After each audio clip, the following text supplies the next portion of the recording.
Hello and welcome to another ATP Geopolitics video with myself, Jonathan at MS Pierce's Ukraine War Update Extra video, giving you extra nuggets and tidbits to give you a greater understanding of the war in Ukraine. A couple of things to note, bit of housekeeping. First of all, I may not be able to do any videos tomorrow. I am giving an author talk in a local secondary school. So I will still hope to do some maybe in the evening when I get back, but I don't know if I'll have the wherewithal to do that.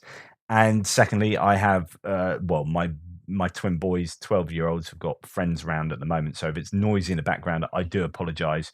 You just can't shut them up, unfortunately, and they have loud voices. So we're going to start with Tatarigami talking about Wagner PMC, a really interesting thread here. Despite Wagner PMC's reputation for heinous crimes and brutal tactics, certain aspects of their activities have received limited coverage. This thread illuminates the far-reaching influence of PMC Wagner and the significant security risks it poses to the global community. The occupation of Soledar in the Donetsk region by the Wagner mercenaries provided the Russian media with a significant success story, enabling them to shift the focus away from the army's major operational failures and loss of control over the Kherson and Kharkiv regions. As the reputational bubble of the Wagner continued to inflate, the PMC was granted exceptional rights to recruit criminals. Its head, Prigozhin, accused Defense Minister Shoigu and Chief of General Staff Gerasimov of treason due to the lack of support and ammunition. To consolidate his power, Putin relies more on conventional forces, which is why he has recently taken measures to curb Wagner's internal influence. The New York Times reported that Putin attempted to resolve the conflict by calling for a meeting between Prigozhin and Shoigu on the 22nd of February. Wagner's loss of ability to recruit from prisons has led to a growing dependence on the Ministry of Defense, as they now rely on conscripted soldiers who are forced to sign contracts with them amidst high mortality rates among convict mercenaries. While some of you may be familiar with Wagner's involvement in Russia's invasion of Ukraine and Syria, their operations extend beyond these theatres. Wagner's activities have been observed in Mali, Sudan, Libya, the Central African Republic, and Burkina Faso. PMC Wagner's flexibility surpasses that of any of the Russian army thanks to their separate budget and unconventional methods. For instance, US Assistant Secretary of State for EAP Daniel Crittenbrink reported that Wagner obtained satellite images from the Chinese company Spacity. Over the past decade, PMC Wagner has expanded its influence in Middle Eastern and African countries by filling power vacuums left by European nations and exploiting natural resources such as gold and precious stones. PMC's annual income can be several billion US dollars. Wagner has been generating revenue from illegal mining and the selling of gold and precious stones in the Central African Republic, with an estimated annual income of around $1 billion, according to Politico.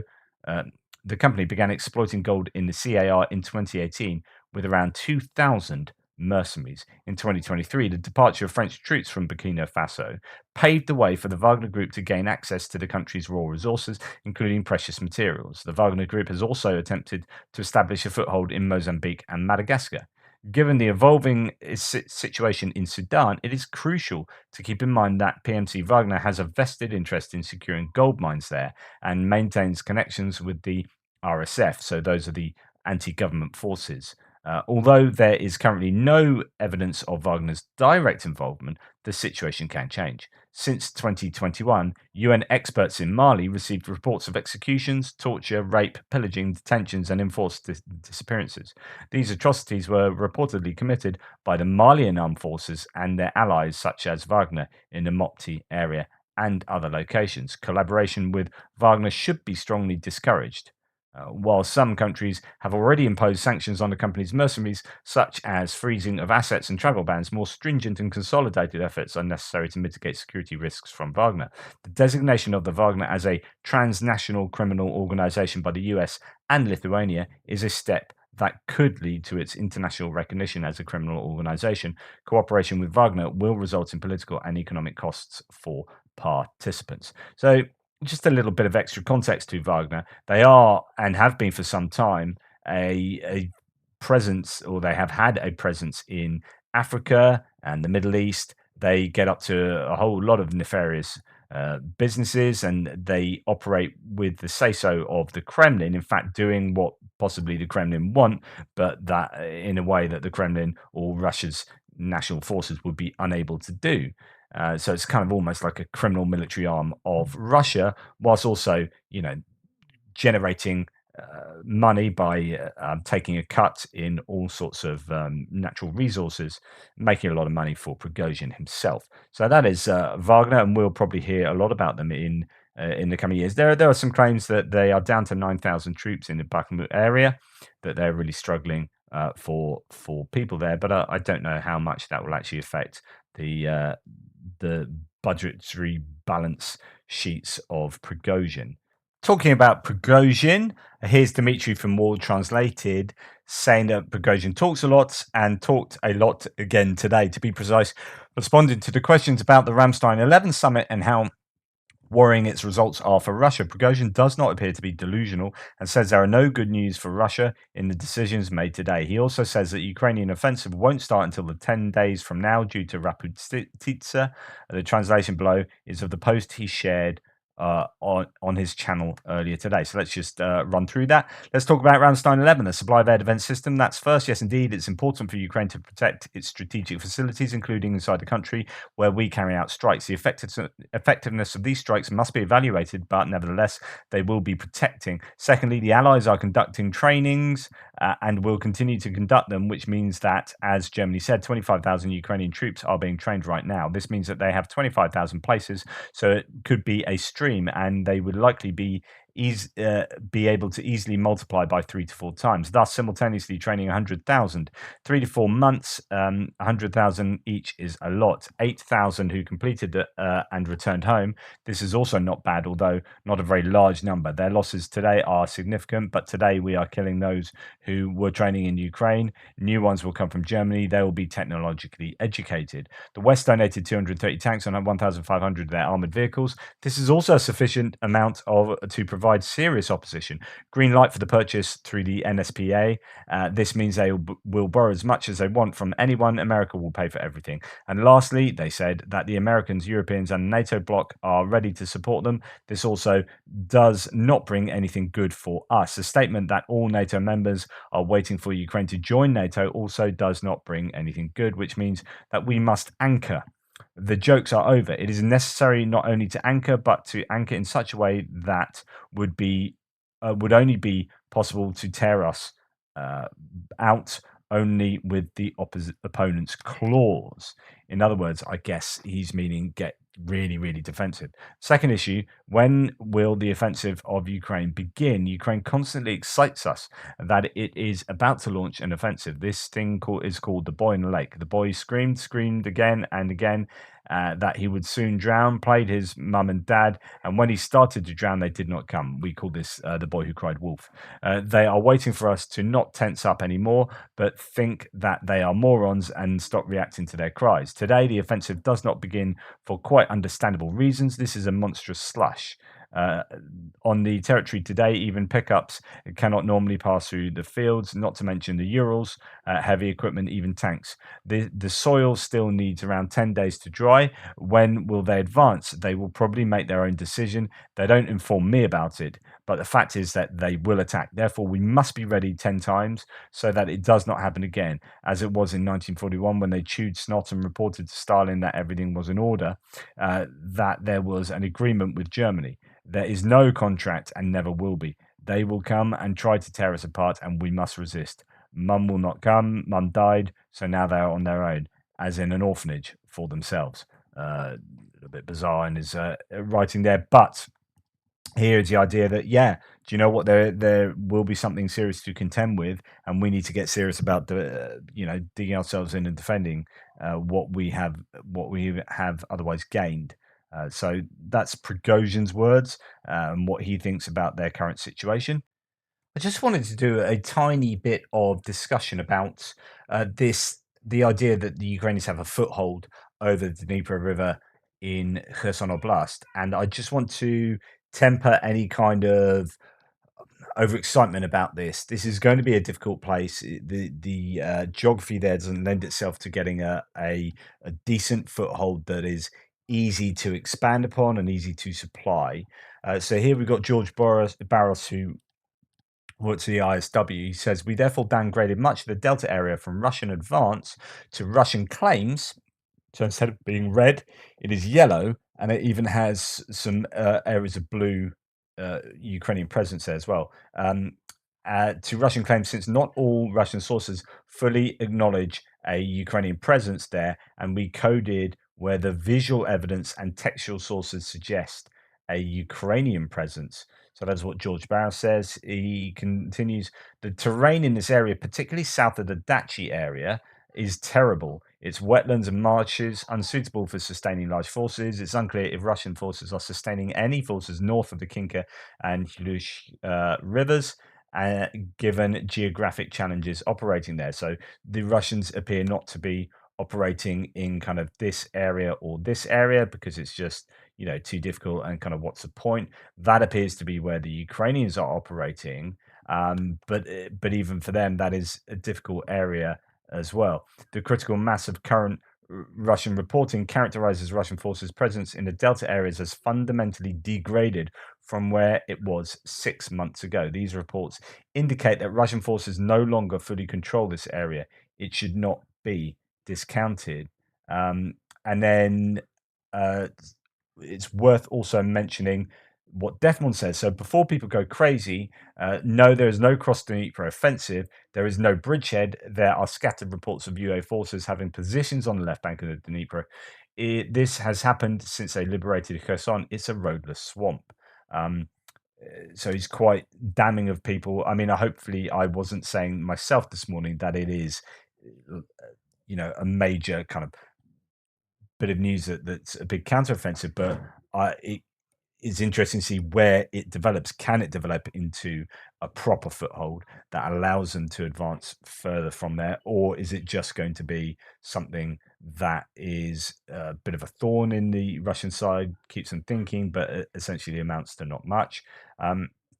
Defmon continues, the only way to get in and out of the area is with boats. You can possibly walk too, but there are no roads. It's gonna look like roads when you check Google, but they are animated to enhance paths you can travel. This is the same when people claim Ukraine had a bridgehead months ago, complete garbage. Since ISW just updated showing blue areas in the Delta, wanted to show it on the satellite layer. I drew the same areas but colored the swamp areas in yellow. I have not yet seen evidence of Ukraine being in control of the highway, but it's about ISW methodology. Read below. It's recommended to read the study of war right and not just look at their map, and to read up on their methodology. Blue areas with a dashed edge marks claimed Ukrainian counteroffensive, which is the only thing they have for coloring UA areas. You can read about ISW methods. It's actually really important to understand their map. This was not meant to critique ISW, but rather to those who use their map and their statements out of context. And he says that the George Barris's claims that I've just talked about are a fair assessment of the situation there. So let's look at what Defmon has done. So this is the area, just some areas of the Delta that they have under their control, or possibly have under their control. But actually, this yellow area and this yellow area there, broadly marshland, is what a swamp area is what Defmon is saying. So actually, it doesn't amount to too much, but nonetheless, this is more important than not having that area. So they are up and down here, up and down the Delta are starting to get, I think, or at least in several areas on the Delta, starting to get some kind of ability to have a presence. And if they can have that sustainably, then uh, perhaps this could be usable. This might have some utility going forward. I did hear this afternoon that in the Kherson area, the Russians have hit with FAB bombs. I do wonder, because if I was the Russians, I'd be wanting to quash this potential advance over the river as soon as possible. So it could be that areas have been hit by FABs, etc., etc. However, this is it. this is not nothing. It is something. It's not a full-on offensive, but the question is, where can it lead, and can they get stuff across the Dnipro in meaningful quantities? Can they use the dam? Is that fixable? Can they get a foothold? Uh, the Antonovsky Bridge is probably too obvious to hit. I mean, thing about the dam is you can't really blow up the dam, or you can, but it's going to cause all sorts of problem with regard to fresh water to Crimea, to flooding whole areas that you control half of. Do you know what I mean? In fact, if you were to blow up the dam, then it would flood predominantly the southern area here more than the northern area, which is on higher ground. So therefore, it's not in the best interest for Russia to blow up the dam. So can the Ukrainians get anything across the dam? Any kind of equipment, mechanized equipment across? I don't know. These are all questions that I'm sure will come out eventually. But this is definitely something, and I'm really interested to see how and if this develops at all. Right. So Thomas Tyner here, a little bit of numbers, just talking about the coming counteroffensive for the Ukrainians, and how many, how many forces they have, how many brigades they have to bring to the counteroffensive.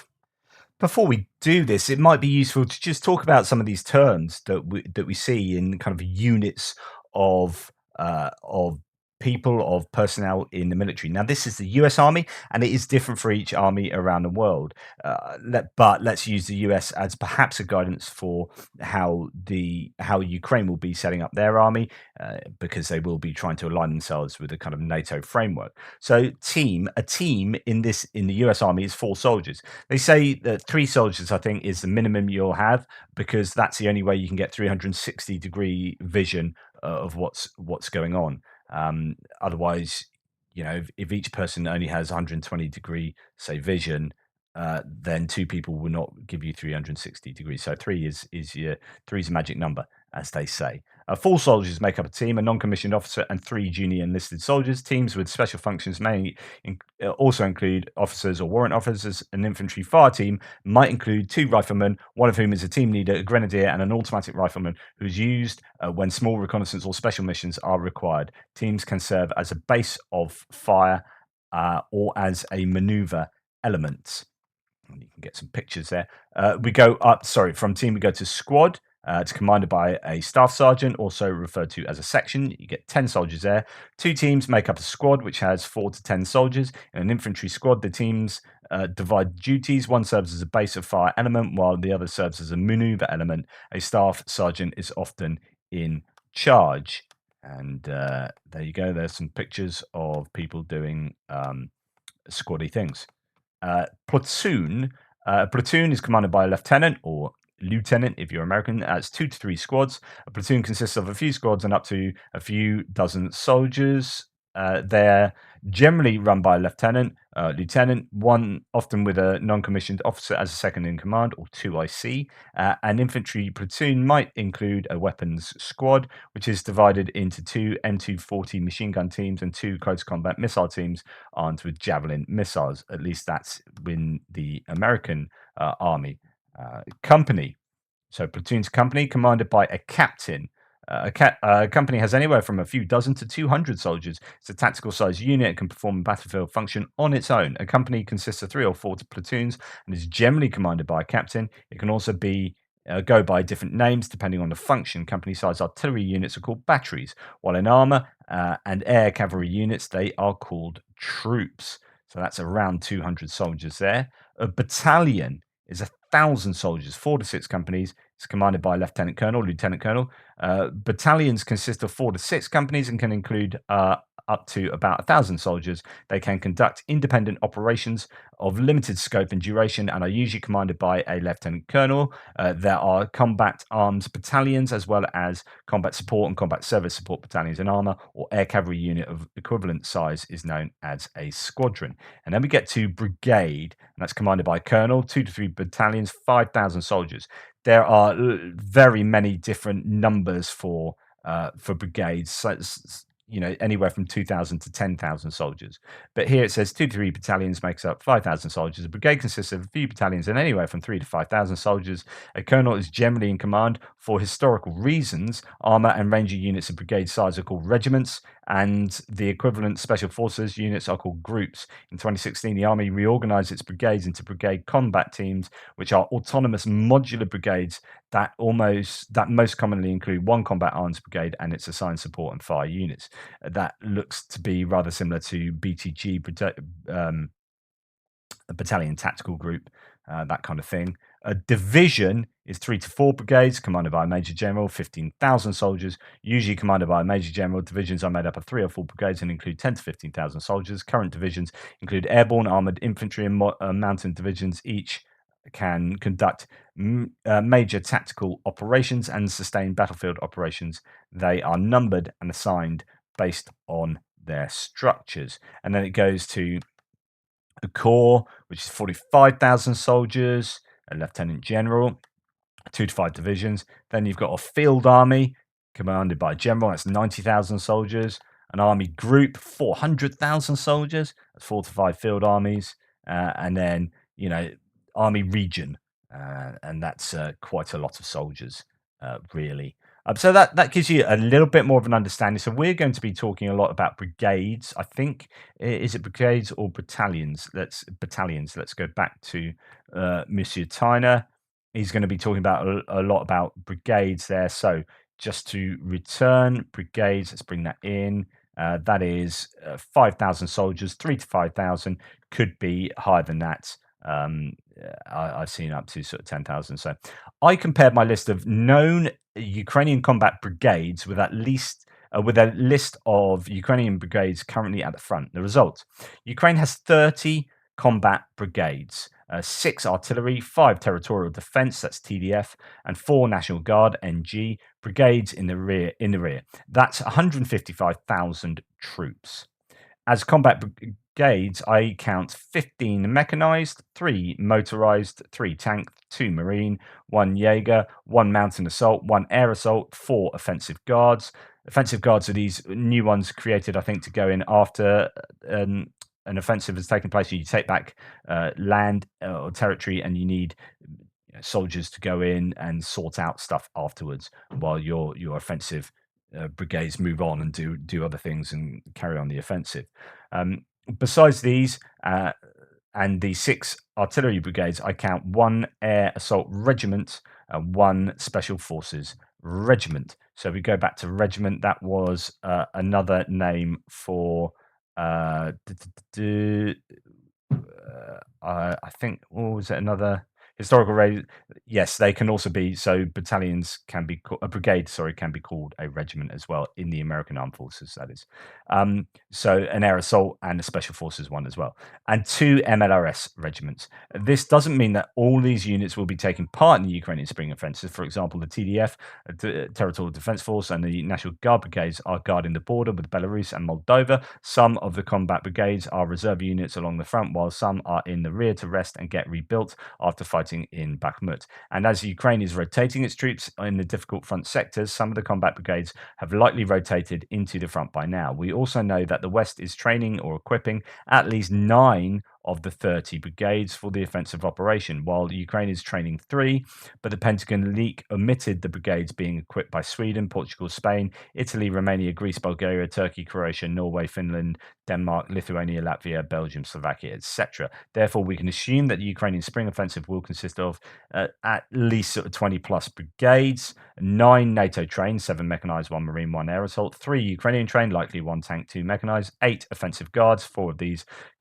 recently taken out of the front for rest and refit. And as for the artillery brigades, 2 have M777 howitzers, 1 Panzer Howitzer 2000 self-propelled howitzers, 1 has M270 MLRS, and the other 2 maybe Archer, maybe Susanna 2. Most of this information is publicly available. I collected a lot of it from the social media pages of the Ukrainian units, And Germany of the West has published maps with the known Ukrainian units at the front. So this is kind of OSINT, open source intelligence. This info is of little use to the Russians. Ukraine can mass forces between Dnipro and Donetsk and strike either south or southeast or east with very little warning for the Russians. And once the offensive gets underway, 50,000 plus Ukrainian troops will barrel down on 1 to 2 kilometers of Russian front with 30 to 40,000 follow-up troops. My tip to the Russian troops: start shooting your officers and flee to Russia. It's your only chance. Um, uh, whether that's exactly how concentrated they will get their troops, I don't know, but certainly a useful overview, I think, of the Ukrainian forces going forward, and I guess we'll see exactly what they've got in the end of May. Right, let's move on to one of the weirdest pizza eating scenarios I've seen.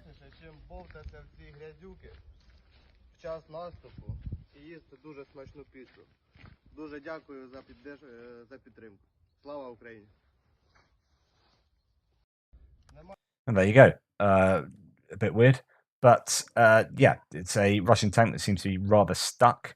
And why not eat a pizza on the side of it? Now, this, health and safety is important.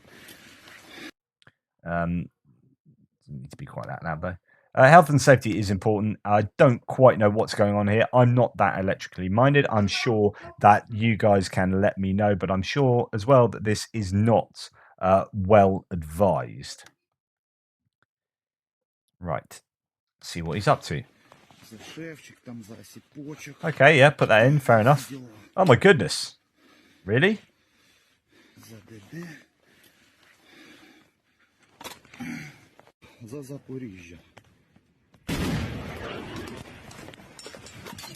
Well, I guess that's one way of getting around your lack of something operating as it should do there. Just short it off a battery that you tape to the bipod or whatever is going on there. I have no idea. Yeah, I guess necessity is the mother of all invention. Good stuff. Well, I think. Russian captured Kamaz Typhoon K 63968. These tires don't seem to have done too well in staying inflated or having a way of allowing it to keep going. So that's something to worry about. But actually, more worrying is the inside. So this is a brief view of the inside of the truck.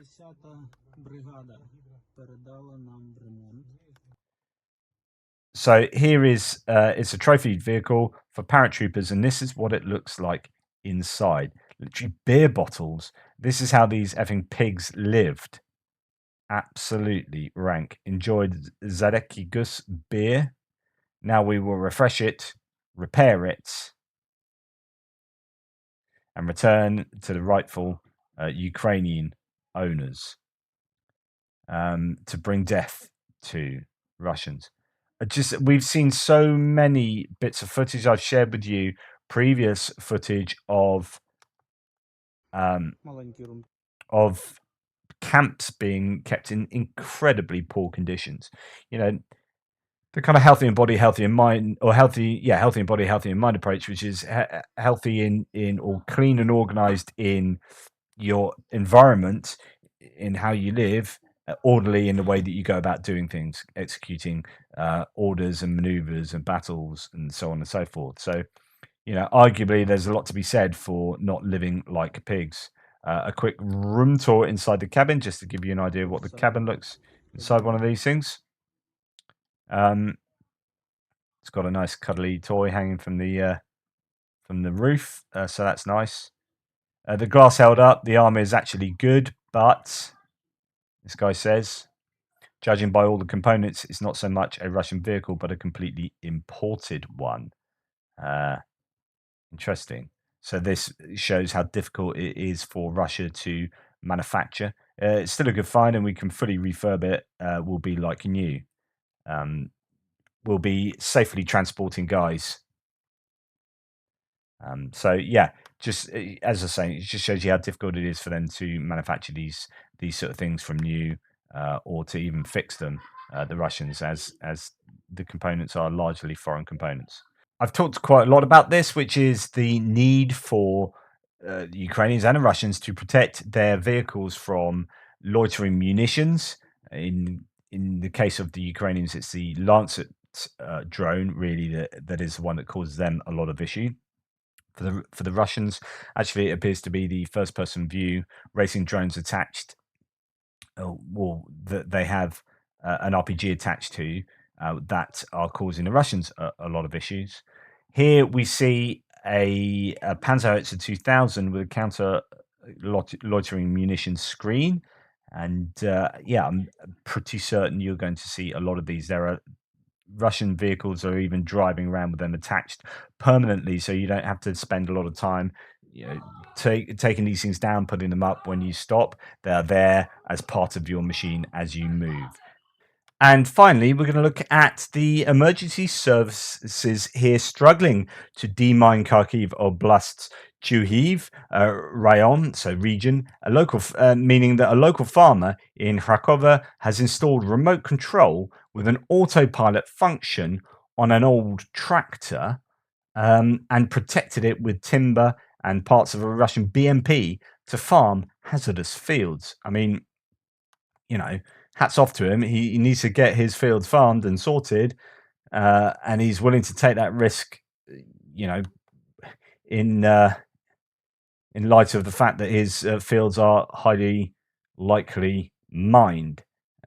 But yeah, as I say, necessity is a mother of all invention. This guy has, cobbled together some technology and good old just armed protection to try and go about his daily business of farming his land. So, yeah, this kind of activity, this kind of thing is going to be pretty common, I would have thought, around Ukraine, as people might not have time to get their entire land, hectares and hectares of land properly demined by teams of deminers. You're like, well, I've got to make a livelihood here, and these fields need sowing, these fields need preparing, and so on and so forth. So, yeah, just thought I'd show you a bit of that. Anyway, thank you very much. It was a little bit of a random range of things today.